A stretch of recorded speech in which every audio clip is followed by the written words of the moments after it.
Billiken fans, welcome back. It is Zach Miller and Peter Hale. It's the Midtown Madness Podcast. Before we get going, you know the drill. I'm gonna tell you, thank you so much for listening, because I really do mean that. It's so cool when people reach out and say they appreciate the show. But definitely get down in the comment section. Talk about what we're talking about. If you have something to say. If you disagree, agree, we want to hear about it. It's great for the show. All comments help get our show out there even more. Don't forget to hit the like and subscribe button.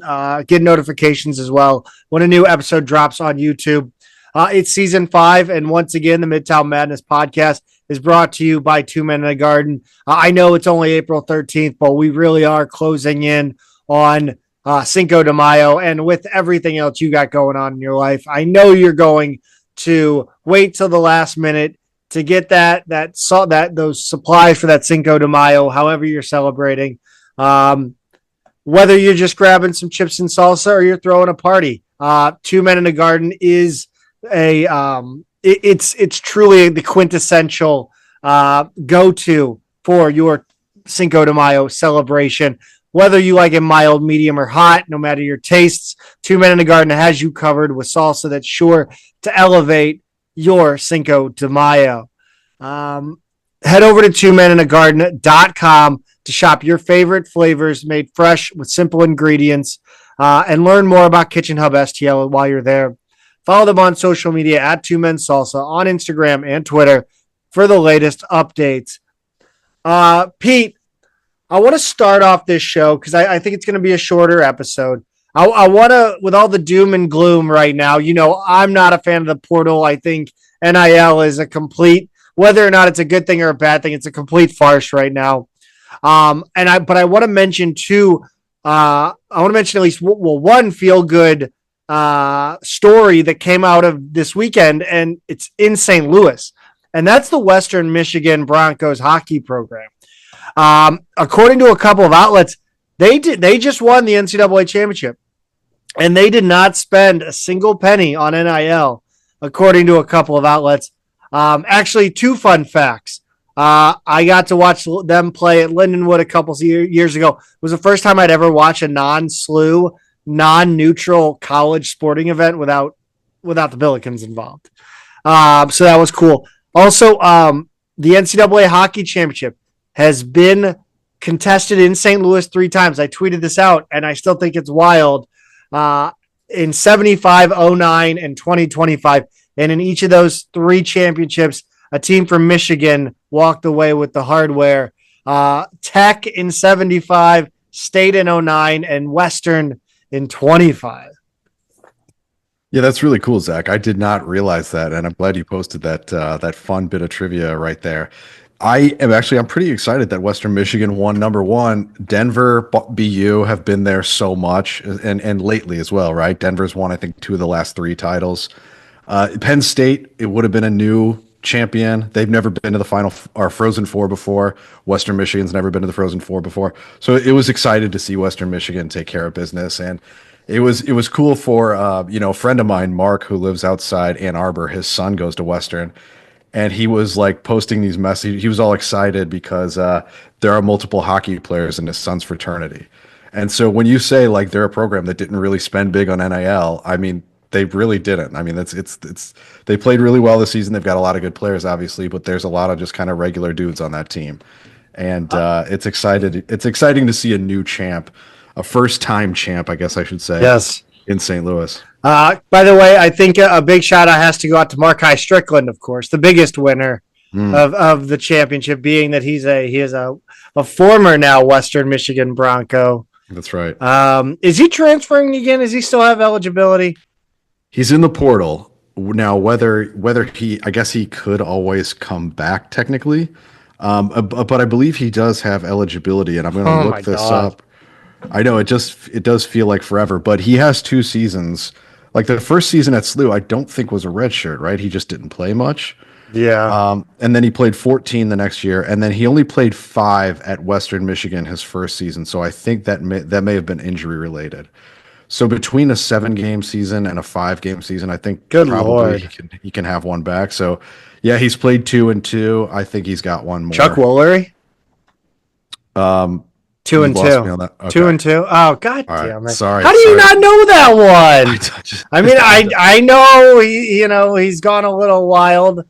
Is he alive still? He's not No. alive anymore. That's No, right. He just left. he died in November. Yeah, bummer. No, I forgot where I was going with that. No, I'm just shocked that it wasn't Harvard or Boston in '75. But no, I mean, I think like logistics aside, I would love to see SLU have hockey again if all things were like, you know, if everything like Chaffetz can't handle hockey, it just can't. I would love to see it. It would be so much fun. I think anything, Billikens would get me pumped up.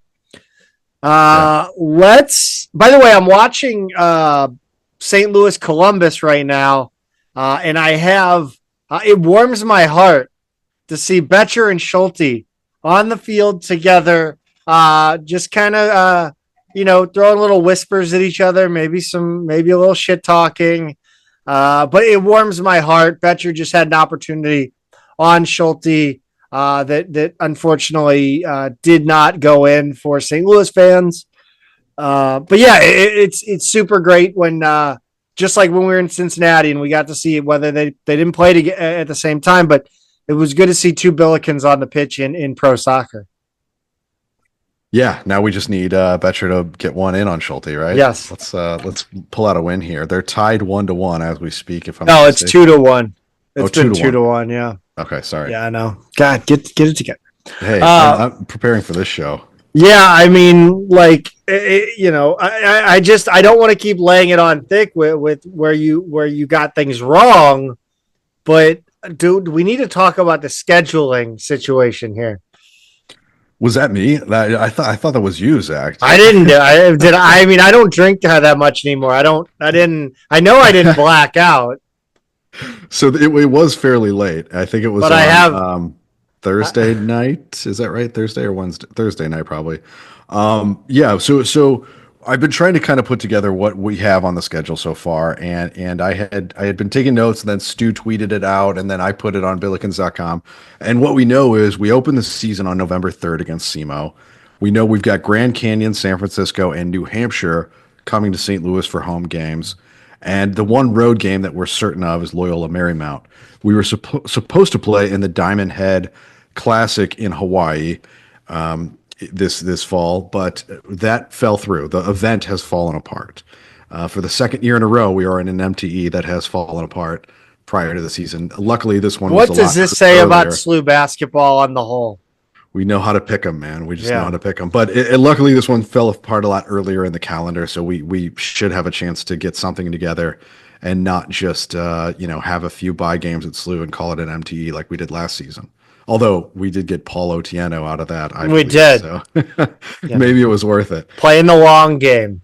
Yeah, but the issue here, Zach, is I, after I had posted that, I got a message like, hey, you should also post about the the Iowa game in Des Moines that Schertz had mentioned, and you should put that one up as well. And I was like, oh yeah, okay. So I had heard now this was one we had heard rumors, that there was something in the works with a Big Ten team on a neutral site, and without thinking at all, I was like, okay, well this must mean it's official, right? So I put it through. And then got a couple DMs like, "Hey, I'm not so sure about that." Did you not read the disclaimer on Billikens.com where it says this site is not affiliated with St. Louis University in any way? Did you not read that? Did you not read that disclaimer? I'm well aware of the disclaimer. So anyway, so I posted it there and on Twitter, and didn't really think much about it. Got a couple messages, and I was like, I don't know, didn't really think about the fact that we had heard this rumor before Iowa fired Fran McCaffrey, right? So this was in the works with their previous administration, and now they have a new coach who has a very good reason not to play a neutral game in Des Moines. So Ben McCollum, the new coach at Iowa, going back to Des Moines, where Drake is located to play a neutral site game. It's not a great look. The unintended consequences of this tweet is that it lit a fire under Drake Twitter. They were not happy. I wish I would have out the. I wish maybe I should pull it up. I really should. They were not happy. And I figured that the vitriol, the anger towards McCollum had to be there, right? Mm-hmm. But I don't think I had seen it on display, and I didn't think it was that bad. Right. But they are not happy with Ben McCollum in Des Moines. And, I met up with a former track runner from SLU, and he's a Des Moines native, sort of Des Moines adjacent. But I asked him about the Drake McCollum divorce, and it sounded like the fans were more upset at how he left. And the fact that apparently he was touting the future of Drake basketball. Yeah. Days leading up to the decision. And I think we've talked about it with when Schertz was hired that, you want your coach to get hired away. Yeah, that's right. I think the other factor that makes it a little tough here is that it was one season, right? He had a really good season. They have nothing to complain about what he did there in 1 year. It's pretty remarkable, actually. But the fact that it was just one season and not more is also tough to swallow. So what we did here, when I say we, I mean I did on our account, on the account that we share irresponsibly. I did. Usually it's me making the gaffe. I'm happy to even out the tally a little bit, Zach.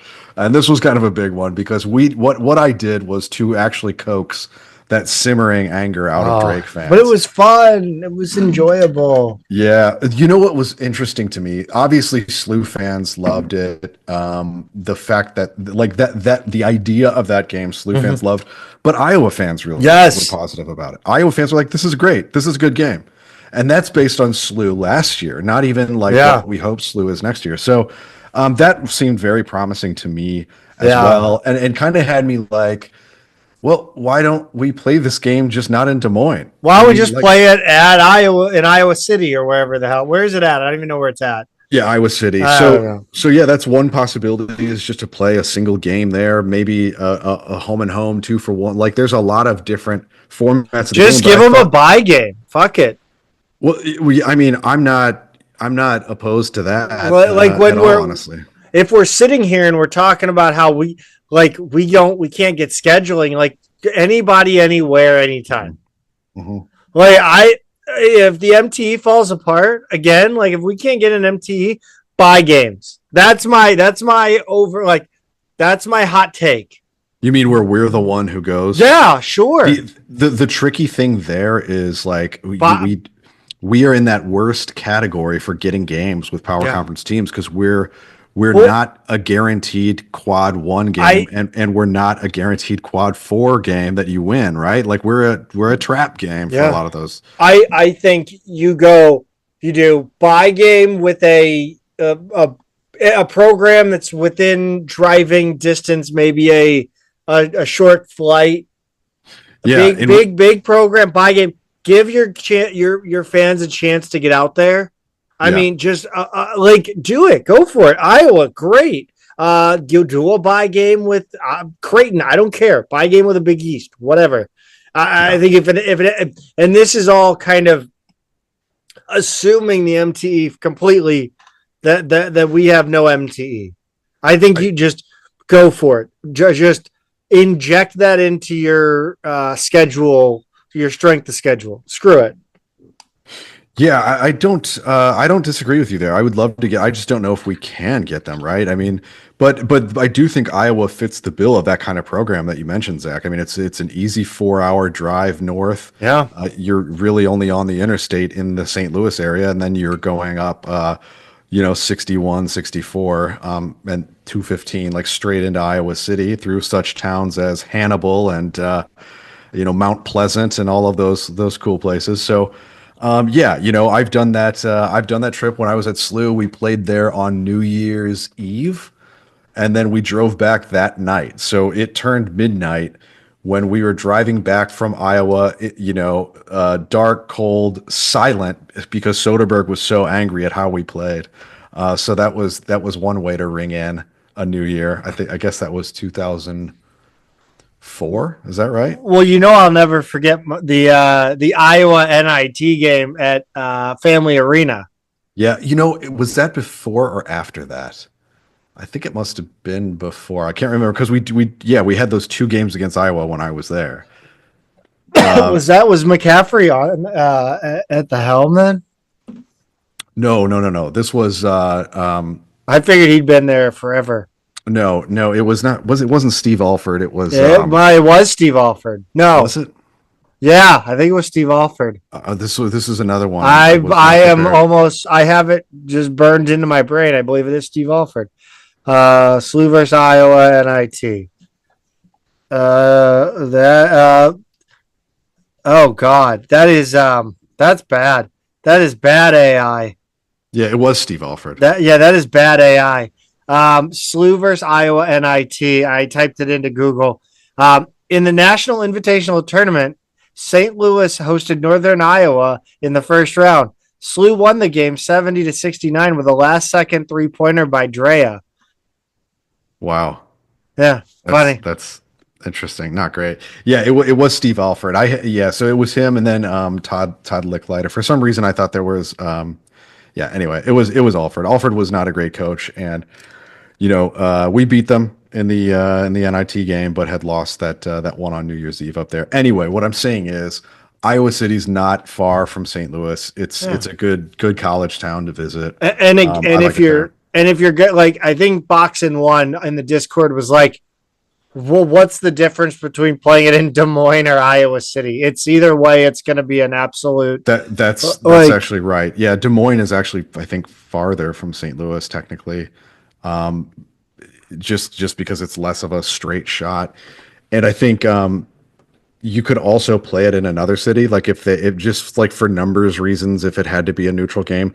But my understanding is that a lot of these games are arranged by third parties, and that sometimes it's sort of site dependent. And if that site is unplayable, the game might not happen at all. So I'm not counting on this happening. The optimist in me says the two, old D2 foes can look at each other and go, hey, let's make this happen one way or another. But I don't know if for logistical and financial reasons that it'll actually happen just because of what's become of Big Ten scheduling in 2024, 25. I think the tweet, I almost hope that on some level that it would like rile up Iowa fans the way we saw Iowa fans, really liking the game. I thought, hey, maybe it reaches, the Iowa coach staff, like, this is a game, like, can we get it? Can we figure out how to play this game anyway? Yeah. And again, moving it to an Iowa home game would be fine with me. I could care less. I could also see this series start to happen a year from now. If assuming nothing happens and both coaches are in the same spots, this is one that I could see them longer term getting together. Which would be cool. But yeah, I don't know. My bad. You're not a volume shooter, so when you mess up, it looks worse. That's why we share an account, Zach. Yes. So, yin and yang. We both have plausible deniability. Yes. And sometimes we get hacked. It's totally crazy. I don't. Pete, I listened to Schertz on Sports on a Sunday morning, and I think you sound absolutely elated with the players he has coming in. And I wish I could get that hyped, but I can't. So let me ask you that. I put in the quotes in our notes here from the official SLU, press release. And he basically had one quote in each of the, like, the 4 articles summing after these 4 guys had signed, the guys that we talked about last week and a couple of them the week before. What did he add on Sunday morning? Dude, I don't even remember. But basically what he said didn't move the needle for you because no. I mean, it got me excited, but like, yeah, I'm trying to, like, I am in a lot of ways cynical about, the status of Billiken basketball. Like, I absolutely do believe in Josh Schertz as a basketball coach. I don't want to call it a jinx. Or cursed or what. I remain skeptical that Billiken basketball can reach the heights it was once at. And I think everybody knows the main factor here. I've said it a million times, but I haven't seen it yet. It hasn't happened under this athletic department administration. And it's hard to see. Yes, we got to that one NCAA tournament on a bit of a fluke. Whatever, it was an awesome time. I'm grateful for the memories that gave me and the rest of Billiken, fandom. But again, I haven't seen it yet. So to me, right now, it's been 10 years. I don't remember when we've been really good. So let's do this then as kind of an experiment. I want you to read one by one. Okay. The quote that Schertz put in the official press release on each of these players. We'll start with Green. We'll just do them in this order. So this is like a therapy session. Right, it is. Now. That's what I'm trying to do. So I love this. You start with Green. You read the quote, and then what I'm going to do is there's a poster on Billikens.com, Hoosier Pal, who summed up what Schertz had to say this morning on Sports on a Sunday, and it looks like he added some other details that weren't in these quotes. So you read the quote. I'm gonna add the little tidbits from the show you just referred to, and then we'll see if you feel any different afterwards. Okay. All right. Trey was. This is on Trey Green. Trey was someone who when he went into the portal, we immediately put at the top of our priority list. Having spent so much time watching him play with Mocan, I knew what a great fit he would be for us. His speed, skill, playmaking, and toughness are traits that will allow him to impact this team in a major way. He said this morning he said he watched almost every game this team played. He watched about 20 games, including all of the Peach Jam games. That Mocan team. Yeah, you're talking about his AAU days. Yeah. So that's what I'll add here. He said he recruited him in 2022 playing AAU, and like you said, saw him 20 or so times. Said he was a top 60 or so player, so Indiana State wasn't going to get him. He's a smaller guard, but an incredible shooter. All rookie Big East first year. Stepped away in his second year at Xavier. Got a redshirt year already. He can handle the ball and get his shot anytime. Small guards have to shoot off the dribble and have range. He has similar qualities to Swope. Yeah, I mean, he sounds like a player. Again, this all has to come together. I think that's the crux of my. We can keep going. I would love. Let's do it. Yes. And I will preface by saying this is the one player I'm about to read is the one I'm most excited about. On Paulo Tieno, Paul is someone we identified right off the bat as a guy we really wanted. There is a level of physicality and athleticism needed to win at the highest level. Paul brings that to our team and so much more. While his defensive, rebounding, and offensive metrics are through the roof, the thing I was attracted to the most about Paul is his smile. No, that's not what he said. Is the person he is. Like the rest of this recruiting class, he's a great young man that is so important as we continue to partner and connect our program with this city and our institution. All right. He added this morning, when Slew prepared for Quinnipiac, he noted his offensive rebounding. He's about 6'8" to 6'9". He's a true center offensively, but he can step out and shoot, albeit not at a Robbie Avila level. He can guard the 3 to the 5, so he's got great defensive versatility. He blocks shots. He can play with Robbie, but he can also play without him. Yeah, again, like that's one thing that drives me insane, and I'll keep saying it is that like I really don't understand this. So and so can't play with so and so. Like you're just really painting yourself into a box that I don't really as a flexible like he like Schertz is a flexible basketball coach. I think he is willing to watch anything and kind of take and borrow, but like, damn, like why can so and so not play? Like it's not that complicated. That's just my personal. Like I said, I'm super excited about Paul. I think he's everything that we did not have last season. I hope he takes up the lion's share of the minutes. I would love one more guy like him with the same skill set, obviously, to add three athletic 4 or 5 guys that that can rebound.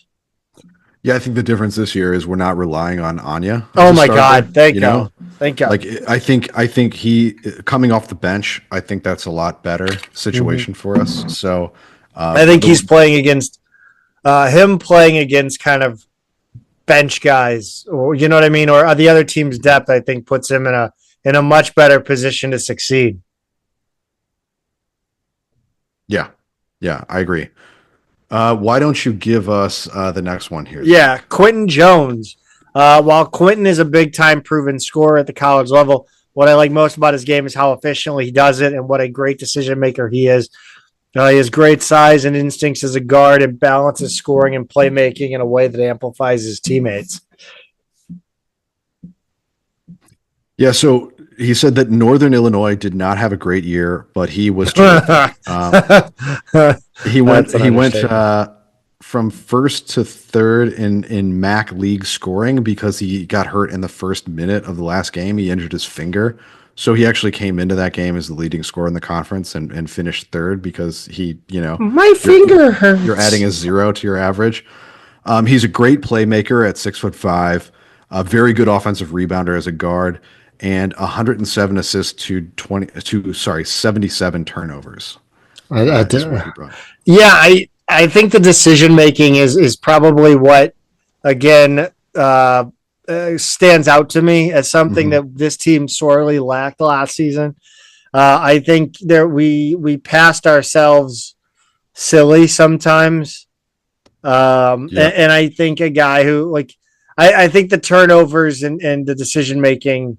I think decision making played into those turnovers a lot more than the defense we were playing against. Sure. Yeah. I think that was definitely a struggle at times. Let's go with Dion Brown. Dion Brown is a guy who has an incredible motor and a competitive spirit that allows him to do all the hard things about playing basketball that people don't want to do. And he just does them naturally. His game is so well rounded on both ends of the floor that that will allow him to function seamlessly with a wide variety of lineups. He added on Sports on a Sunday, he said Brown's a 6'3" guard. At UMBC, he led the league in scoring and rebounding. And he put up those numbers there, 21.4 and 9.6, I guess, in league play. He was 35% or better from three every year. He's a plus defender, very versatile. And he called him, I think you like this, Zach, as tough as Dylan Warlick. With a lot more athleticism. Yeah. That is it. That is a direct quote. Yeah. So there you go. I mean, he added a little bit of color to those quotes this morning. And I think, it's great to hear how excited he is about this group. And I think it just says a lot that these were guys that we really prioritized right away and went out and got right away. Before the dead period, it just got it done. That to me, that just says a lot about what they envisioned for this roster. And I love to see us actually landing targets, right? And not having to, I feel like every other year we were going deeper into this window and getting our B, C, D, options. You know what I mean? And so when you have this final roster and you've got all of your, backup options, it's just not, it doesn't come together. Yeah, I mean, again, I am waiting to see how this all shakes out. I will be excited probably come October. Again, the portal. I think everything that comes with college basketball right now is wearing on kind of, it's wearing on everyone, not just Billiken fans. It's not localized. Yeah, yeah, for sure. Uh, Now this brings us to how they are going to kind of operate the lineup, the roster, the scholarships, the roster spots. It's all very, I don't know what the hell is going on right now. Yes. So if you could please explain it to me like I'm five, and some would argue that I am. So a lot of this, Zach, is dependent on this House v NCAA ruling, which it's still with a judge. We expect something soon, but that ruling, without getting way into the weeds, is basically going to determine how many spots are possible on these rosters, among other things. We know it's going to be in the 13 to 15 range for scholarships. So they have at least one scholarship spot left, if not more. They're at 12. They want to stop at about 14, to just depending on how this shakes out. So Schertz said he's going to keep his walk-ons regardless of the outcome. I think they're going to find some way around that, right? Like he said, if the final outcome is a hard cap of 15 roster spots, he'll stop at 13 scholarships and rotate the walk-ons, which I thought was interesting. We had talked about different options for them last week, but a rotation seems. I don't know how like, that works. Oh, is that like two active walk-ons? Okay, so is this? So this reminds me a little of what it looks like when you get to the NCAA tournament in women's soccer, men's soccer. Mm-hmm. And I guess some way basketball too, because I believe there were, like, I know with men's and women's soccer they only allow a certain number of players to dress. Right. And then you'll see some of the freshmen and whatnot sitting in the stands behind the the bench. And I know in the NCAA tournament, there's only so many managers that can be, because remember Aura from McNeese State, he wasn't a part of the bench team. So he just sat in the back. So there's literally only so many spots that they can use for the bench, right? Yes. So they said Schertz said if they allow 15 scholarships and no hard cap, he could go up to 14. It seems like existing players would be grandfathered in. So part of me, Zach, wonders if, at least for now, he may not need that rotation either way, because I think if guys are on the roster, I don't think the ruling is going to say they can't be walk-ons there anymore. Right? It would just be walk-ons grandfathered, not like, I mean, I don't even know how you get into like scholarship players. I mean, what we're talking about walk-ons who have neither graduated nor are looking to transfer or anything like that. We're talking about just if they're there and they want to stay, I think they'll be able to stay. He said Kellen Thames, shit show. Right. No kidding. Kellen Thames is part of the program no matter what. He'll count against the scholarship limit if he's medically cleared, but won't count if he's not. And I think on that show this morning, he added, doctors are still working through this. They have some diagnosis, but it's not fully confirmed. Still figuring out the next steps. He said it's not life-threatening, which, like, I would hope not. I mean, we still saw him throwing down like highlight dunks and warm-ups. Yes. But he asked, like, what level can he continue to play? Hopefully he'll be in uniform, but he'll be part of the team no matter what. And he finished on a quote, "I would have looked a lot smarter last year if he had continued to play." Fingers crossed for the best for Kellen, and obviously we'll be updating that situation here. But he'll be with the program one way or another. He also said they're on much better ground financially for this season than they were last time. Zach, we did see a quote about starting from scratch this year. That was odd. Yeah, what did you think of that?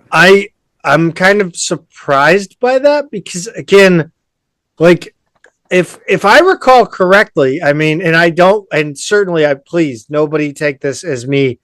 I'm just trying to get the timeline down because I'm not making a shot at the BVF. Like, all those dudes work pro bono, as far as I can tell. Mhm. But like that was around when Ford was here. Right. It's been a I, few years now. I mean, so when you say the collective and the NIL are starting from scratch, like I don't like. Did we have anything? Like again, Yeah. I don't understand. Like that you're going to get rid of Travis Ford. Like you at by January 1, 2024, you're getting rid of Travis Ford, right? Is that wait? Am I right? 2023, Right. January 2020. I don't know. No, January of that, 24. yeah, January 24. You're getting rid of Travis Ford, Hmm. so you have to be ready with NIL to bring a coach. Like I'm just wondering, like we were told that the collective existed. Yeah. We were told we had some NIL for Ford, and you knew that the NIL was a problem under Ford, even though it doesn't matter, right? I mean, I think part of Travis Ford's downfall was not also paying attention to the change in landscape, but I just don't know where the starting from scratch, after Schertz got hired, came from. And again, not a shot at Schertz. I'm just confused. Yeah, me too. And right in the beginning, the launch of the collective, they said we were going to be competing with schools like Xavier, Yeah. Dayton, Butler, Creighton, like that's who they wanted to be competing with. Immediately, we lost to all of those schools in the first Yes. cycle in terms of like targets. So it seemed like we didn't quite know what that level was. And now they're kind of saying the same thing. Like those are the schools that we're going to be competing Yes. with. And I hope they're putting their money where their mouth is this time. He said he has the support of the school and of Chris May, and that May is handling this, in terms of securing the funding, making sure everything's through the right channels. So, I mean, uh, put Chris May in charge of fundraising and good things happen. Put him in charge of anything else, and I flip a coin. Again, yeah, I'm saying like he's a great fundraiser. I yeah, mean, I will say that it took a long time to get the Champions Center done. So I don't know, but like that's been. I mean, I'm not the only one. Like independent people are saying this. I'm not. I don't know, but it certainly seems like he's done a good job with getting money, and it's yeah, I don't know. yeah. I imagine that I have nothing to say about it other than Chris May raising money. I just want to make sure how much he needs to raise is understood by somebody who is uh, you know knowledgeable on the NIL space, and I just don't have much faith given how long it took for SLU to get NIL together. Right. So we'll Right. see. Yeah, he did say that Schertz and his staff, they control how the funds are allocated among players, and they've looked at how NBA teams allocate salaries as sort of a Yeah. guide, right? Like they're looking at that balance between where are my superstars, where are Yeah. my starters, where are my reserves, where are my end of the bench guys, and so they're kind of using that as a rubric to be like, how should this balance be? Because as college sports fans, you hear like, "Oh my God, this guy's getting $1 million," and what about the 11th guy? And so, Yeah. I mean, it's we're kind of looking at the same economics here. It's it's it's wild, and I was curious because you saw the BYU NIL. I can't remember what that guy's name is, but he gets $4 million or whatever, and I'm like, Oh what? yeah, AJ DeBanza. Yeah. What is the you know where does that stack up against the top NBA contracts? And holy shit, did I not know how much NBA players were making? My It's changed God. a lot in recent years. It has changed a I lot. mean, again, I said it in the Discord is that, but like those guys could play 1 year of basketball and never have to work again. Correct. Yeah, What is their incentive for continuing to playing other than it's kind of fun? Go to a podcast. That's what everybody else does, apparently, in the a lot of them NBA. do. Yeah, a I lot of them know do. they don't have to. They don't. They could just podcast. They whatever, like 59 million. But I think as we've gone further into the NIL, I'm seeing just how insane the model for college basketball is. Yeah. What do we do? Like, imagine the Blues or the Cardinals running a fundraiser to get donations to pay Matthew Libertor. You don't want to be you don't want to be a blues booster, a cards booster. I mean, we got to keep Colton Parayko in St. Louis. We need to raise some funds. Yeah, reach into those what couch the cushions. hell? It is funny, Zach. I think the are we all suckers? I don't know. I mean, look, I don't know. Maybe it's irrational money. Like, you can't call it rational money. Like donors being like, yeah, sure, I'll throw 7 figures at football players this fall. It's crazy. So like, there's nothing really rational about it other than people love this stuff so much and want to see their alma maters win. So I think what a business model. It really, like, the fact that we're stepping in the direction of now the funds coming from the schools themselves. We just have to go to, proper contracts. I'm worried about how collective bargaining. We're going to have to discuss Title IX. Yeah. I mean, look, that's certainly going to be a consideration here. And I don't know how that's all going to work out, but I think we are heading toward contracts, collective bargaining. I think it's probably, given where we are, that's probably for the better, because collective bargaining is like having the people in I think about like Chicago, and like it's like people in Chicago, people in Pinckneyville, Illinois. Like you've got your Duke and you've got your Mississippi Valley State University. Yeah. Look, and they both have to get together and agree on some shit. But that's going to be fun. Think about yeah, no, I know that everybody's going to have to make some concessions here and there, but like, it's ridiculous right now, number one. Yes. And even the people in power, don't like the fact that players can just leave their team. Players that they've worked so hard for and spent so much money on can leave their team at the drop of an eye. You know what I mean? Like, it just, I think proper contracts that have to be adhered to, and transfer fees, possibly, like something like that would, I think, be a great, like, people have mentioned the transfer fee system from international soccer, and that makes a lot of sense. Yeah. Like if you think about it, these are just basketball academies.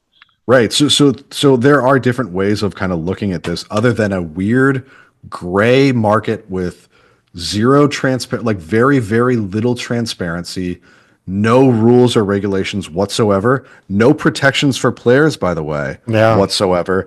Hundreds, if not thousands, of shady agents who are charging exorbitant fees, and these guys are, and it's not guaranteed. Nothing is guaranteed in this world. There are players leaving schools because checks didn't come through, because they didn't get paid, and their agents are taking huge percentages, not to mention what they'll pay in taxes. Guys who have not made much money in their lives are all of a sudden making tons of money, and losing huge percentages to agents, to taxes, to all of these other things that they didn't consider, if they even pay the taxes. This market is a mess, and I think if we head toward more of a pro model, whether that be like a North American sports model or a European pro sports model, in the way that players are compensated, it just makes more sense for everybody, and all of this kind of settles down. Because one thing that you cannot do is, like, there just aren't laws that say this player cannot go to this school, or you have to play at this school for so many years. There's just no way in a free market economy to make a law like that work.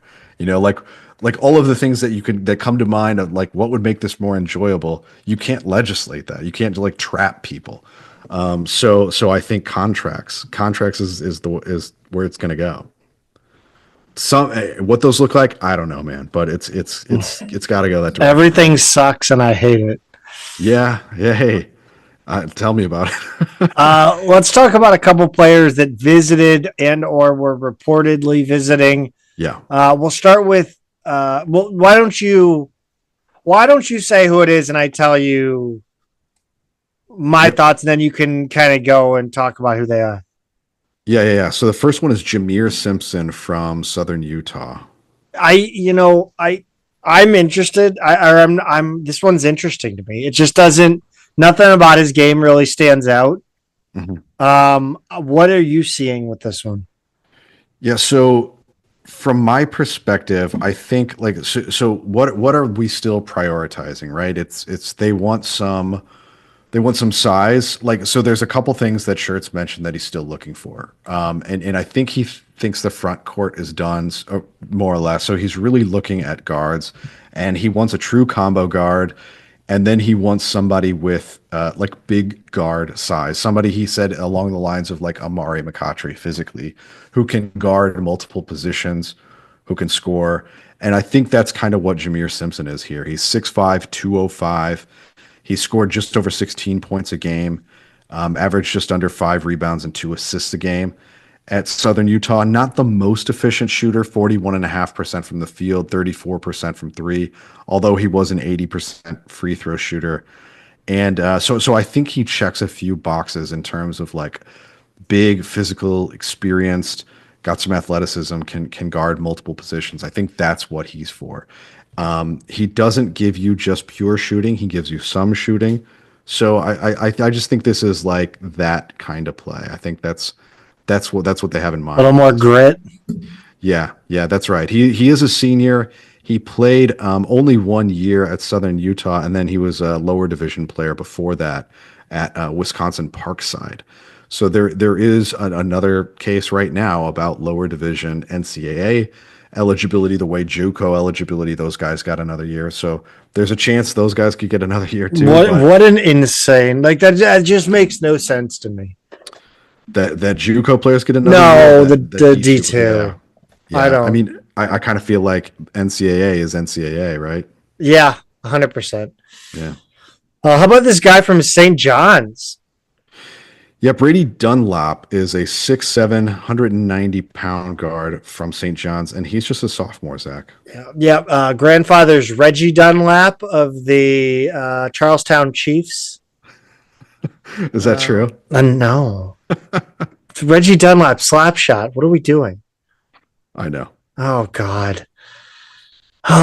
Did we just play each other on that one? We did. We did. Okay. I like this one. I think this is the kind that you're like, okay, there's a kid who's done pretty damn well, moderate playing time, nice stats, number 2 seed in the NCAA tournament, upperclassman, had some injury issues. I mean, I don't love the injuries, but like, it looks good on paper. This is the kind that kind of splashy. It's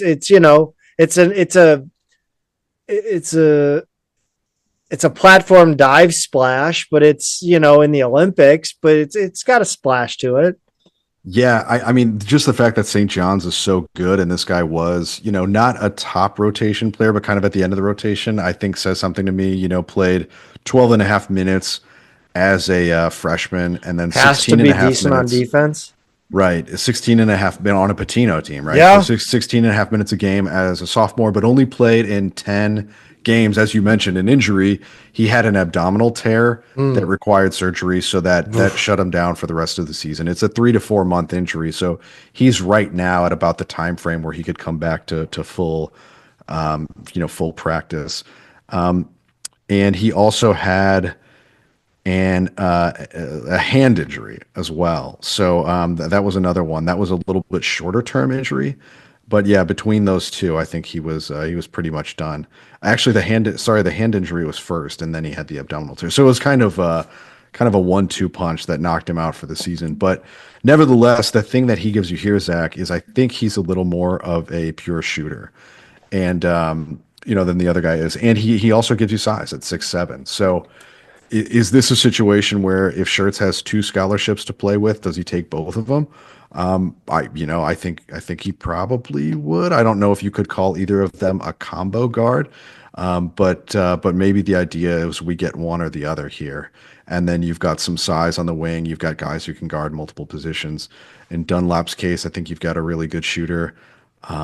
So yeah, there's a lot to like here, and I'm always going to be a little bit partial to somebody who's already been schooled by Patino and now he's going to go learn from Schertz. So there's a lot of appeal there to me. As far as the outgoing transfers go, AJ Casey has committed to Evansville as of Wednesday. Who knows what'll happen by Monday? Larry Hughes Jr. visiting Merrimack, Evansville, and Cal State Northridge, the Toreros? I think no. Gauchos. Gaucho. Gauchos or Toreros? For Cal State, no, Toreros. That's one of the San Diego schools. Gauchos, isn't that Santa Barbara? They are the Matadors. Matadors. I have lost my fastball, ladies and gentlemen.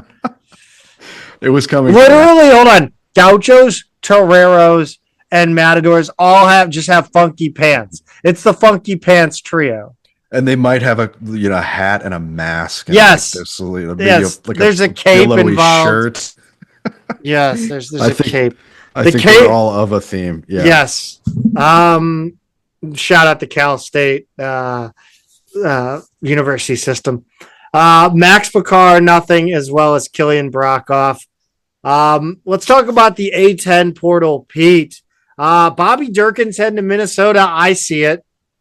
Oh, yeah, for sure.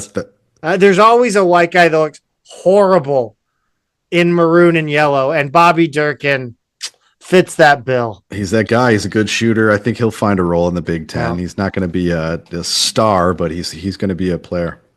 Dayton has added. This is a late addition because, as I checked earlier, they had not added anybody. Yeah, this was just today. This was Deshane Montgomery from Georgia coming to Dayton, and then outgoing is Hamad Musa, who was a fairly hyped, as I remember, player coming in, but just never really amounted to much in his first year. So yeah, he's heading out. Deshane Montgomery was a guy. He's a sophomore at Georgia who averaged 6.5 a game. So I think he's just looking for a place where he can go play bigger minutes because his minutes dropped off from his freshman to his sophomore year. So I think he could very well be a starter at Dayton. Duquesne, they have added a sixth outgoing player. Well, not added. They've lost a sixth outgoing player in Jaden Brown, but they added John Hughley out of Xavier. Fordham, we have one update, Pete. Fordham, just one update. Will Richardson's going to Albany. Not a whole lot there. They've still got 6 guys out the door and just one in. George Mason, my dream of having fat TJ Hargrove on the Billikens is dead. Jalen Haynes is heading to Cincinnati. Austin Ball is heading to IU Indy. Bryson Coakley heading to Elon. And newly announced Giovanni Emajuru and Justin Begg are both out at George Mason. Nothing new on the incoming. How about the Hippos of George Washington, Pete? Yeah, a couple just like at George Mason picked their destinations. Darren Buchanan is off to Rutgers. We learned early this week. Keegan Harvey is going to Bryant. And then Gerald Drumgoole. This was the biggest news for them this week. Gerald Drumgoole is also heading out after it looked like George Washington really did a good job with retention. Aside from Buchanan, I think this was kind of a late surprise. I need to know where the name Drumgoole comes from. Gerald Drumgoole. It's a surname. Yeah, it's a very nerdy sounding name. Yes. Irish architect George Drumgoole Coleman. It's Irish, apparently. John, it was an Irish American Roman Catholic priest and then an Irish hurler circa the 1970s, 60s. Okay. LaSalle, there's a lot of bold here. Go. They now have 10 people out. Charles Ireland and Corey McKeithen added to the portal. Justin Archer is heading to Radford. Jaden Marshall's heading. This is where they're coming in from. Oh, sorry. They've added quite a few. Yeah. Justin Archer from Radford, Jaden Marshall from Niagara, Jerome Brewer from McNeese, Josiah Harris from Radford, Rob Dockery, Texas A&M, and Jaden Johnson from ODU. They also had Dimitri Gardner, the guy people were saying looked like Rafi from the league. Oh, yeah. He had announced last week that he was coming there, and then this week pulled out. So that's why I've got a little. His pull-out game is strong. It is. Loyola, you know what? They didn't have a lot of exits, but they were impactful. And they added 2 guys actually just today that it seems like the fans are kind of excited about. Yeah, for sure. So their latest exit is a guy whose name to me, when I looked at it, looked so much like Seinfeld. I had to look at it a couple more times. I knew someone with that surname, actually. Oh, really? Yeah. Yes. So it's Seifelden. But it like if you just have to move like one letter, Yeah, it's Seinfeld. and it's basically Seinfeld. It's Seinfeldy. With an extra I. It could be I Seinfeld, like Yes. some Apple branding. Wait, hold on. Wait a minute. Hold on. I don't want to get conspiratorial here, but does his name is this like like an anagram like of his name? He's actually in disguise, like he faked his own death, or he's in witness protection, and his real name is because the name, I'm just gonna say it doesn't make any sense. Yeah. I know, and his last name is Hendawi. No, I don't. Hendaway is Hendawi. And I would say Hendawi. I mean, this is what is it like? Word scramble? It does look like, yeah. It looks like a word scramble. I agree with you completely. I mean, you know who's having a mental breakdown right now? It's Guy Phillips. Guy Phillips is losing his ever-loving mind. Do you want to guess what country he's from? Yeah, he's Scandinavian.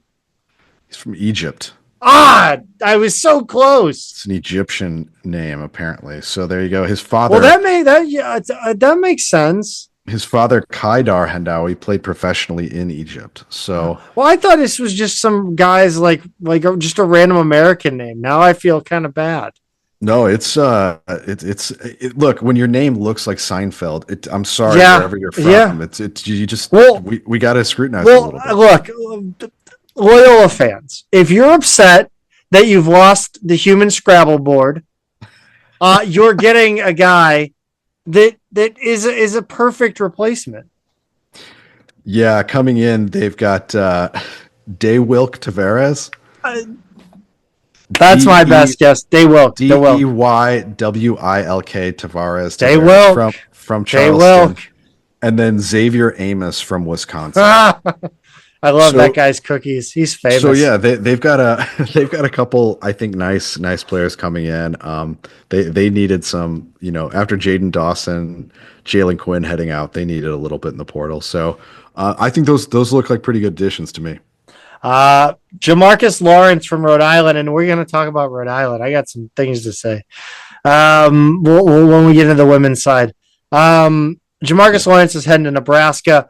Coming in, they have an intra-conference transfer, Jonah Hinton out of Bana, RJ Johnson from Charleston Southern, and then Keon Itajiri from Northern Kentucky, who by all accounts I don't believe is Japanese. No. I am so confused. The names are just. This is I've lost all understanding of language. It's all I don't understand anymore. Yeah, no, I don't think he is. It says he's from North Carolina. I mean, I guess he could be. I guess he could, a long lineage. But that, I mean, there's not enough I's in that name. No, I feel like it's like one letter off from being like like Japanese name. It needs instead of 3 E's, it needs 4 I's. There you go. For me, yeah. Yeah. So close, but no cigar there. Richmond is losing Jack Graham. He's their 4th out the door. Again, none of these names really move. I mean, I don't even know who Jack Graham is. No, every time they have a new player in the portal, I've never heard of these guys. Right. The only one I've heard of is George Washington, and that's because he was the first president of the United States. Exactly. And there's a team in the conference called George Washington. But I think the bigger news for them is that Jaden Daughtry from Indiana State is heading in, Zach. And you had a comment on his. Oh yeah, he looked like he was being held hostage. I'm concerned that there's trafficking going on in Richmond. I've got to say, having been to Richmond and Terre Haute, Indiana, having been to Indiana State's campus and Richmond's campus, I would be crying tears of joy if I were him, because it is such a monumental upgrade in terms of campus, city, and academic institution. Like this kid hit a home run. Nothing against Indiana State. It's just facts are facts here. He, by the way, was like a 13 points per game scorer. I would have loved him. I wanted 60% for this is a really nice player for Richmond. So this screw it up, Mooney. This is the first thing I've seen them do in the portal that actually has me going, oh, okay. All right. They might have some vision here. St. Bonaventure, Jackson Edwards is heading to IUI. Ibrahim Kaba is heading to IPFW. And Dwayne Thompson is on his way out. That's now 10 for them. Just I don't know. I can't tell if this is fine meme or what is happening at Bonaventure. Yeah. I think it's you gotta give Woj some time. I gotta think it's part of some plan. That sounds like the adding of Woj as like the GM just sounds like everybody thinks it's great, and I think it sounds so low rent I can't even stand it. I know we're in a little bit of disagreement. Do you understand? But do you get what I'm saying? Because I'm not. Like, it just sounds like something that would happen in St. Louis soccer. Like, hire the St. Louis guy. Yeah, that's funny.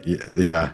So he's the Blake Ahern of Olean, New York? Yes, he is the Blake Ahern. Except he's more like, it would be, and I don't want to disparage Conklin. But, like, it'd be like, hire Conklin. It's like, yeah, I would love to have him come in and be like the rebounding coach or like, sure. But like, he's not, I don't know about GM. I'm willing to give it a chance. Look, I think the one thing it does is everything they do is it gives them like a sort of the assumption that like what I just said, like it's the assumption of, well, not necessarily panache, but like there's a vision, there's a plan. It's right? The illusion of legitimacy. Sure, yeah. And that may be legitimate.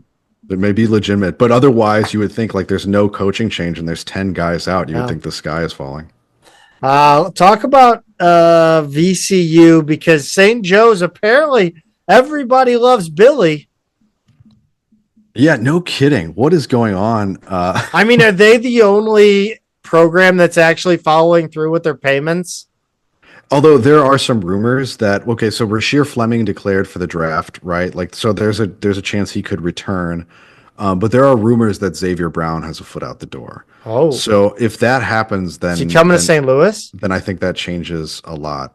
I mean, that would be the exact, like, hey, you want like a combo guard? Like that, Xavier Brown is the guy. Like everybody else on like the postseason teams, they wanted to put Rasheer Fleming first team. And I agree that he's like the better prospect and everything, but I actually thought Xavier Brown's body of work in conference was better. So I put him on my first team and Fleming second. They're both great players, but I really do like Xavier Brown. I would love to get an intra-conference transfer just to piss some people off. Sure. Why not? And we're going to talk about it. I shouldn't say that out loud.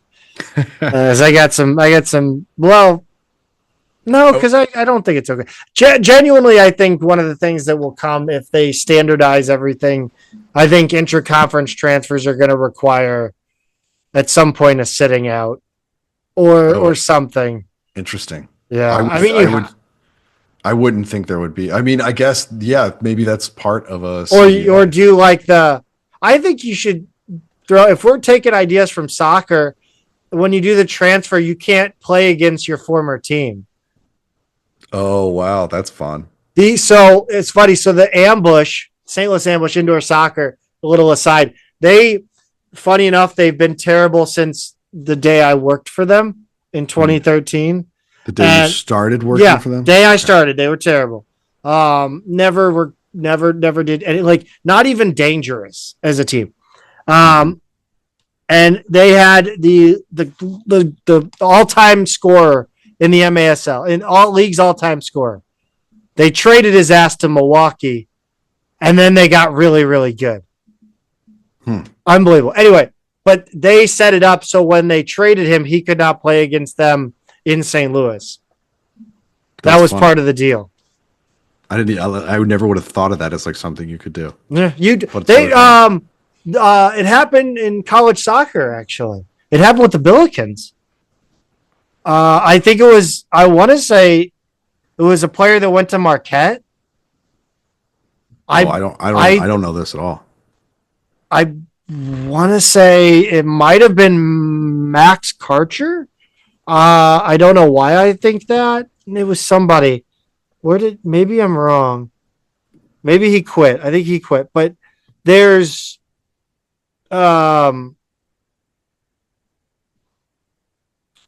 While you're looking that up, yeah, no. I will wrap up A10 transfers. Yeah, please. Martin Carrere from VCU is going to Virginia, and they also have one more in the portal, which is Obaniah Okafor. So they're up to 5 outgoing, and then they still have 2 incoming players from Bryant that we mentioned last week. Any movement No there, idea. Zach? No fucking idea. Okay. All right. Doesn't matter that much. But yeah, it has happened in college soccer. I want to say it was like a slew to Big East transfer. Like Gotcha. they went to Creighton, maybe. Okay. Um, Oh, that's pretty interesting. I did not know that. It's not something I would have thought of. In the meantime, Zach, our guy Jordan Goodwin. Yeah, had a good game today. Yeah, he's been doing well. Good game today. It was a loss, unfortunately, but he played 30 minutes, 5 of 14 shooting, 2 of 5 from 3. 12 points. He was a minus 18, but what are you going to do? 7 rebounds. I think what I will say on this one is that they pretty much had, I think, coming in. Oh, excuse me, sorry. I tried to hold it in and it did not work. That was insane. I tried to hit the mute button and couldn't get to it. Anyway, 12 points in 30 minutes, like you said, seven rebounds, 4 assists. What I will say about this game is they pretty much had their playoff spot determined coming into this game. So I'm guessing, without having looked at the box score yet, I'm guessing they did not exactly play, Luka and LeBron 48 minutes or anything. Yeah, I'm looking at the starting lineup right now. Markieff Morris, Alex Len, Shake Milton, Bronny James, and Hamilton Connect. Shake. Who doesn't love a guy named Shake? And then the only guys off the bench were Trey Jamison, Christian Coloco, and Jordan Goodwin. So they were not playing anybody. Stan Shakes. They were worried about. Stan Shakes Fletcher, you'll remember from the steal of Slam Ball version 1. I will not remember that, but you will. Yes, I will. You do. You know what I always remember to do?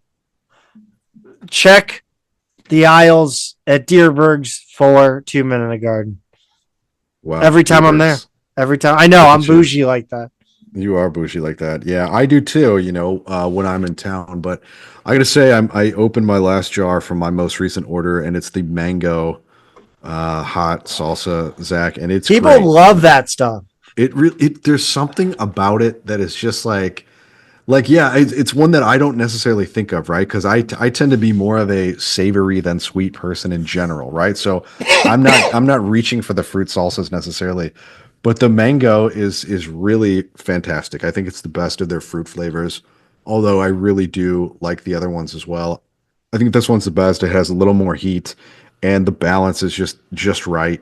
And when you see the little cubed mangoes in there as well, I don't know, it's just something really satisfying about this one. So go find out what I'm talking about. Go to twomeningarden.com. Buy some for yourself. $9.99 nationwide shipping. You won't be disappointed. The mango, get it, get 2, get 3. Trust me on this one. And we want to hear your feedback. Be sure and tell them we sent you as well. twomeningarden.com. Pete, let's update the listeners out there about what's going on with some outgoing transfers with the women's basketball program. There really is only one news item, Zach, and that is that Brooklyn Gray, as I saw just shortly before recording, took an official visit to Rhode Island this weekend. Pete, hold on. Oh, that's so gross. It's pretty bad. I mean, give me your thoughts, because I got things to say. So we saw the post was former St. Louis guard Brooklyn Gray took an official visit to URI per her Instagram. Gray spent the last 2 seasons with the Billikens after beginning her career at Wabash Valley JUCO. And then there are 4 photos. There's her posing in front of like the lit up URI with the jacket on. One of her in full uniform, dribbling, pointing at the camera. One of her, and I guess is that Tammy Reese. That's Tammy's got her hair pulled back here, so she doesn't have the normal like curls going on. But she's got a chain. Tammy's holding the ball, and then another one where she's sitting in a throne. So it's a pretty typical like visit picture, photo shoot thing. Look, I don't. Look, she's already in the portal. Obviously I didn't want to see her again coming the other way, but this does open us up to the possibility that you play her this season and she goes like 2 of 12, just clanking all day long, gets in foul trouble, like has one of her bad games, and that would be pretty satisfying. It would, like I love Brooklyn Gray. I'm not going to say a bad word about Brooklyn Gray.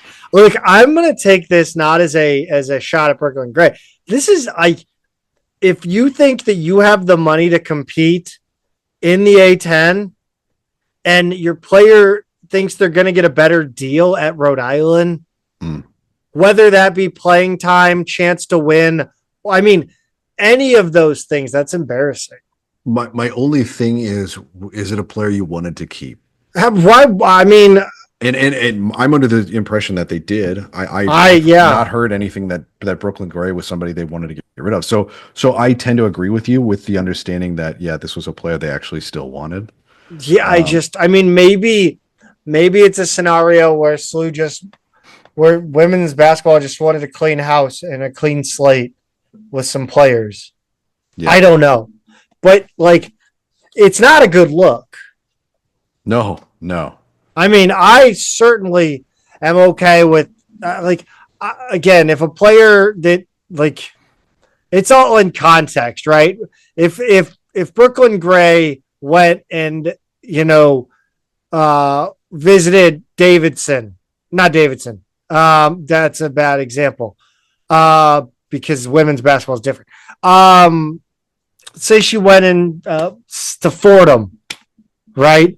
Okay, that's fine. But like, she's looking for a better team, so a better situation that you can't give her. I don't know. Yeah. That doesn't look good. Yeah, you just have to go out and beat Rhode Island and finish above them in the standings is really what it comes down to. You have to, whatever they're going through right now, it's got to work. It's the team you guys did. Did we not beat them at the end, or did they come back and what happened? There was a game we beat them, right? Let's see. What did we do this season against Rhode Island, Zach? Were they one of the teams we played twice? That was a weird one. That was it was weird. Oh, no. We did win. We beat them by 4. Yeah, but we lost the earlier one by 20. They're a team we played twice. Yeah, so we opened the season against them and lost by 20. Yes. And that was the first of 4 consecutive losses to open A10 play. Oh, and then, right. This makes sense. And then beat them by 4 at the end of the season. Don't look at the stats for me, okay? Okay. I'm going to ask you a question here. Okay. Once I find this other number. Okay, how many points total between the 2 games did Brooklyn Gray score? I'm going to say 30. 41. Oh, wow. Okay. Yeah. So they saw what they needed to see then. I believe that to be the case. Okay. Wow. But again, if you have to, I think it's a bad look. That's it. Whether it's a bad thing or not, whether or not this is on Rebecca Tillett, I don't know. Whether this is a Brooklyn Gray thing, I don't know. But it's a bad look for sure. Would you feel better if we had an intra-conference transfer coming in? I don't know. Would it be neutralized if we could make someone else in conference kind of look bad? I don't think so. Because I don't know where that it's weird. It feels like I'm being a hypocrite. Hmm. It feels that way, but I don't think there's a hypocrisy in this. Okay. But it feels that way.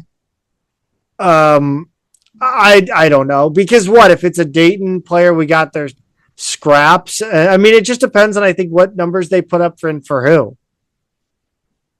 Yeah. You know what I mean? Like Yeah. I don't know if I'm excited about again, we look who is it that we just brought in, a player with those numbers from an A10 school, but if they put up those numbers on like the best team in the league, like it looks a little different than, or like the put up a ton of points on the worst team in the league. You know what I mean? So I think it's all kind of there's a big equation. I think it's an incomplete equation. Fair enough. Fair enough. Has anyone checked on the transfer portal war room that women's basketball set up? I would love to see an update from there. And so we saw day one, but what does it look like on, day whatever this is? I don't want to be mean, but when you set up the war room and then don't get a transfer, it's just very funny. Yeah. Like I understand that this stuff takes time, and I'm sure it takes a lot more time when on the men's side, I'm sure it's easier to get things done. I just assume. But I feel like we should have had one, right? Yeah. Yeah. No, I know by now. Well, we do have one. We do. Oh, well, yeah. Okay. Sorry. I feel like we should be seeing a little more activity. Yeah. And I don't know if we've heard anything either. No, we've got nothing but room on the roster. That's for sure. And basically one role player coming in. But yeah, I just I thought it was very funny that they were like camping out in the war room, like they haven't left yet. I find that visual that they've just been like Tom Hanks in The Terminal. Right. Spielberg's best work. Dude, low key, great movie. Peter, really nice week from Billy Ball. They followed up a brutal showing in Fairfax, Virginia last week. It started with a win against D2 Rockhurst. Yeah, Zach, it did. Really good week, as you said, overall. 13, 3, and 7 innings was the win over Rockhurst on Tuesday the 8th. Brendan Stressler hit a 3-run home run in the second. Hank Gomrich went 3 for 3 with 3 RBIs. And then Hayden Moore and Ian Blazier each scored 3 runs. Carl Relam started and went 3 innings for the win. Preston Salazar gave up a run in 1 inning. But Richie Simprich and Carter Kelsey combined for 3 shutout innings after that. And then they headed out to Davidson, first place Davidson for the weekend, Zach. Yeah, the boys couldn't get the bats going, and the hand was starting to hover over the panic button when the Billikens staring down 4 straight losses in the A10. But the Billikens were 2 hit by Davidson starter Wilson Perkins, who struck out 15, just absolutely had it going. And this was one of those, and I don't want to pretend like I predicted what would happen. It's just that when you have a number 1 starter have this dominant of a game, you get a little skeptical about what you're about to see on the 2 and the 3, in the 2 and the 3 game, whether or not how big of a drop is it between that your ace and number 2? Because in baseball, it is an insane sport, and the drop can be astronomical. Yeah, for sure. And that's kind of what happened in the last 2 games. They swung the other way. The first one was a 6-5 win in 11 innings at Davidson on Saturday. Christian Ponal, am I saying that right? I go with Pownell, and I also go with Hank Gomrich. Gomrich. All right. Started. He gave up 2 and 1 1/3, and then Jack Weber pitched the next 2 2/3, gave up 2 more. But Charlie Weber came on and pitched the next 7 innings for the win, striking out 10 Wildcats in the process. That was both a career high in strikeouts, and he threw a career high 101 pitches. Not a regular Bryant Cotton. Yeah, incredible numbers for a guy who did not start the game, right? Hank Gomrich put the Bills up by 1 in the top of the 11th with an RBI single. SLU had 9 hits from 8 different players, including a 2-run homer from Riley Ifrig. And then Brendan Stressler also had 2 RBIs on a first inning single.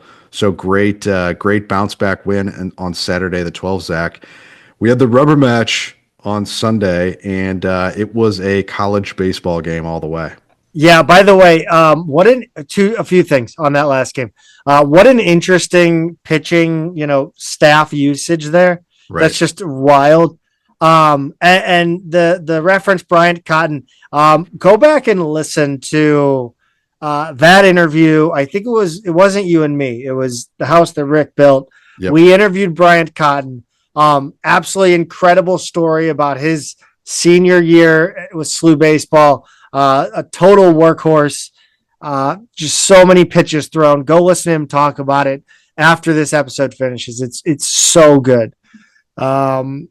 Let's see. A 6-5 win. No, you did that already. An 11-7 win at Davidson on Sunday the 13th.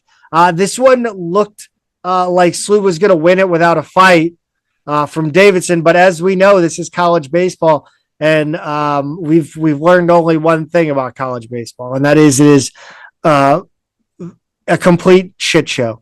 It's never over. Yes, it is never over, and it started out with a ninth. It ended with a ninth inning that started at it was 11-5. Davidson gets 2 runs. It's 11-7. SLU changes pitchers.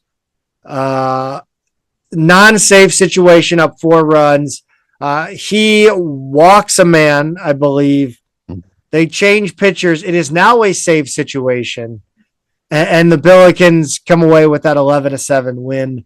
It really looked like we might be in trouble there for a second. Thought it was going to be one of those games, but in the end, the Billikens take 2 of 3 from the top team in the conference right now. Obviously, they've played a bit of a soft schedule up until now, while the Billikens have probably played the meteor start to their A10 schedule.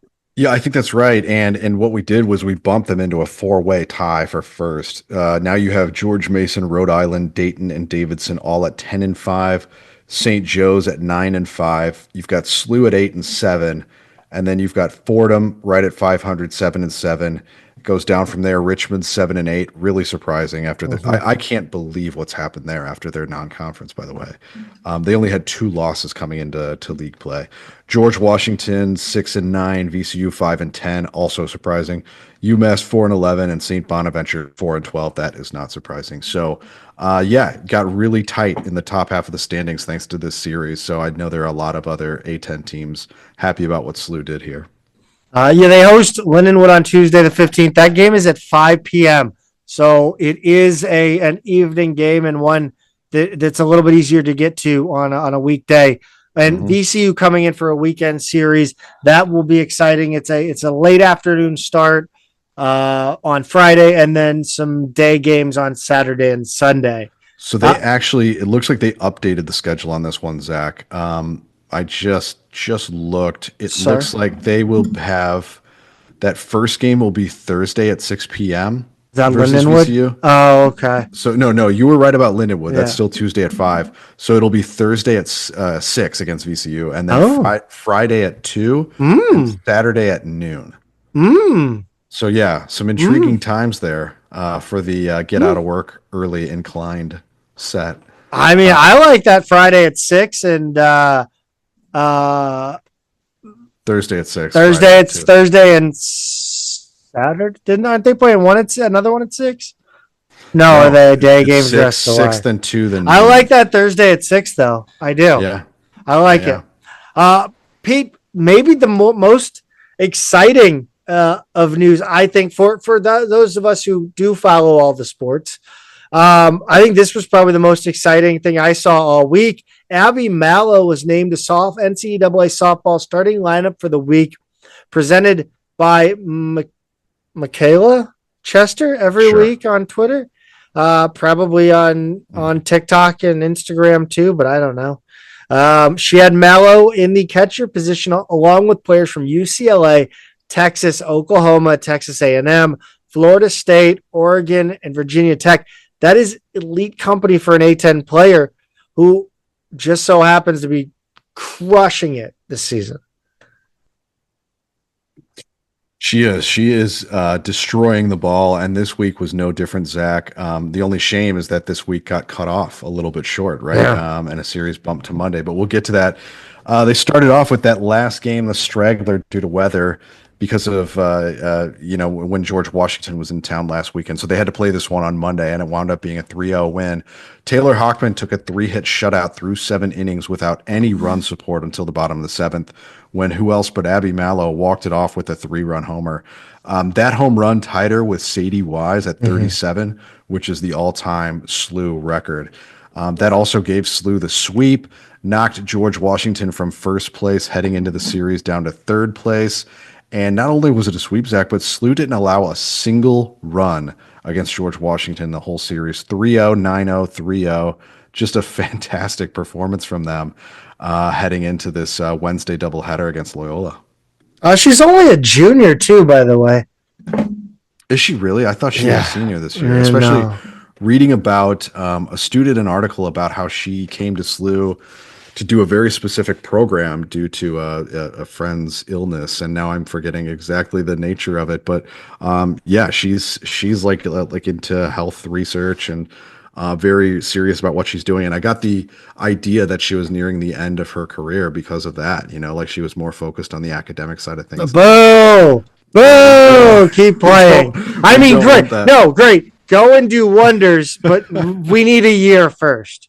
We need one more year. One more year. More year. That was kind of the tone of it. But now that that you're saying she's only a junior, then that kind of surprised me.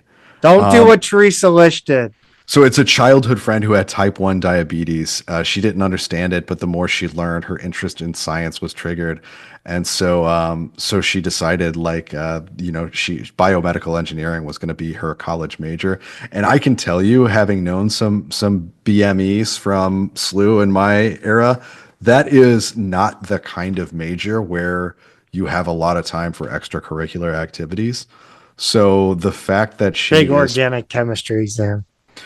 Yeah, that's one of those screener classes, right? Like if you make it through that, you can go ahead. If you can't make it through that, you need to go do marketing or communications or whatever, programs we did at SLU.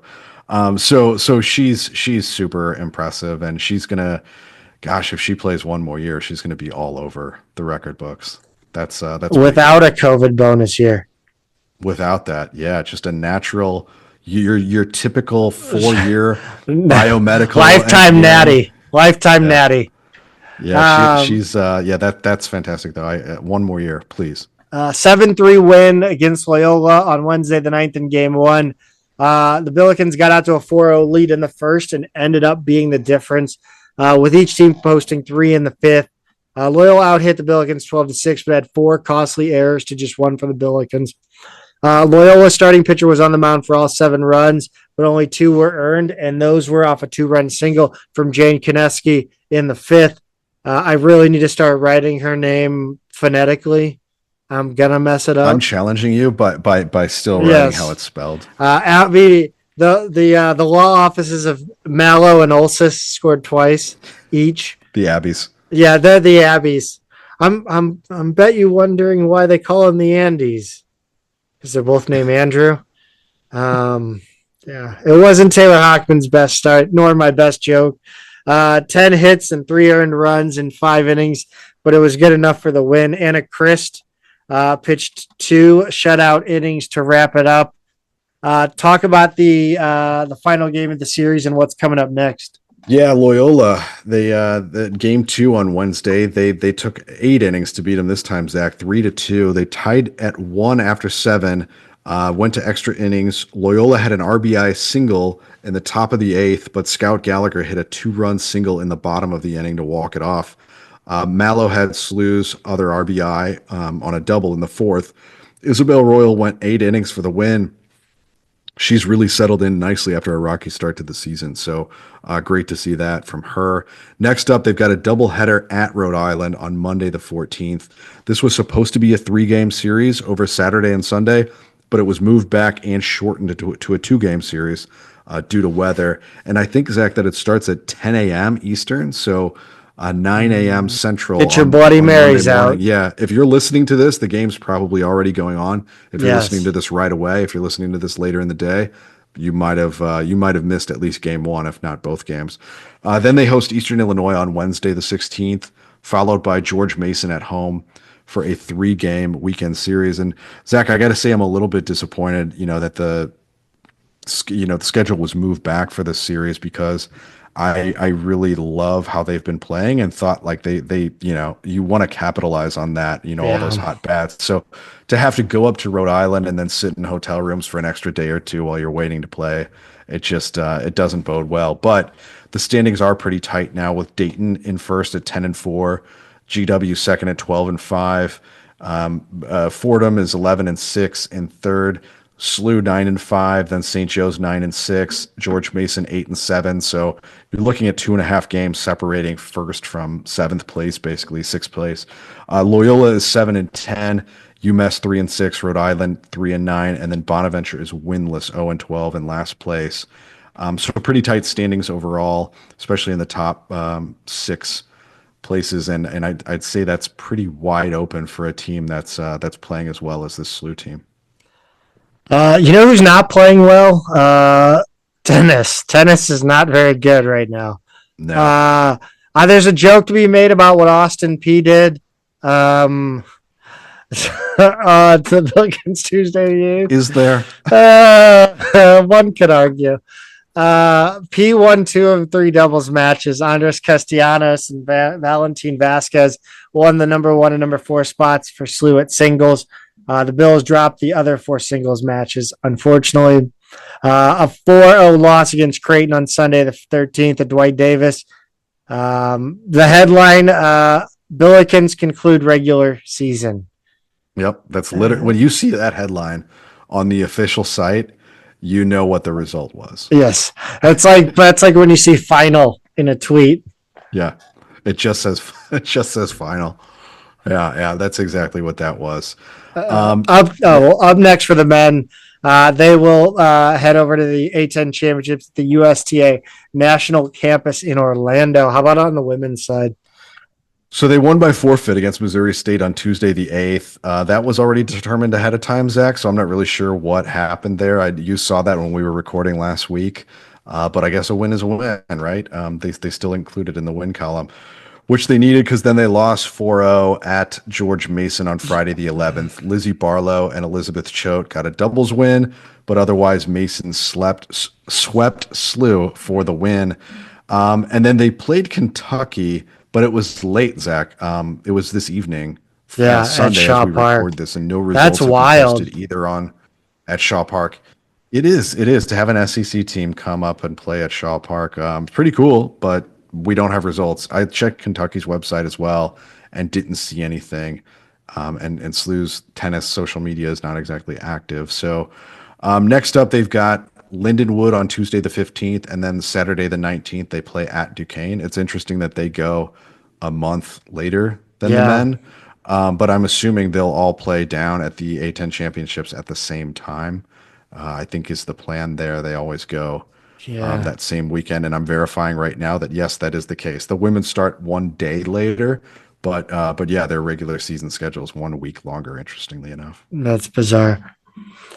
Track and field next up will be the Gateway Invitation. Well, we don't have any results. They did it. All we have. There were a bunch of personal records. Just go look them up. They did pretty well. I don't think there were any team scores on this one though, and no school records or anything like that. But to be perfectly honest, it's not in the notes because it was just kind of late that I got it. So anyway, that's gonna do it. Next up, they'll have the Kansas Relays April 17th, 19th. Now it's going to do it. That'll be it for us. Thank you all for listening. If you made it this far, I mean, I can't thank you enough, honestly. Unless it's you, Mom, you can stop listening now. Go Bills. Go Bills.